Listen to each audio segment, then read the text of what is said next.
Hulk আর তার মা একসাথে ছোট্ট একটা বাড়িতে থাকত। হাল্কের মা প্রতিদিন অনেক কষ্ট করে কাজ করত, আর হাল্ক সারা দিন মোবাইলে বসে গেম খেলত। মাকে কাজে সাহায্য করত না, শুধু নিজের দুনিয়ায় থাকত। একদিন হঠাৎ করে হাল্ক মায়ের কাছে ভাত চাইল, কিন্তু তার মা কোনো উত্তর দিল না।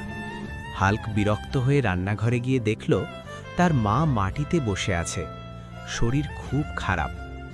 এই দৃশ্য দেখে হাল্কের বুকটা কেঁপে উঠল। সে মায়ের পাশে বসে কাঁদতে লাগল, আর মনে পড়তে লাগল কতদিন সে মায়ের সাথে সময় কাটায়নি, শুধু গেমেই ডুবেছিল। সেদিন থেকে হাল্ক গেম ছেড়ে দিল। সে মায়ের হাত ধরে বলল, মা, এখন থেকে আমি তোমার সাথে থাকব, আর কখনো তোমাকে একা ছাড়ব না। হাল্ক ভালো হয়ে গেল, কিন্তু কেউ তাকে লাইক সাবস্ক্রাইব করল না। Like, comment, and subscribe!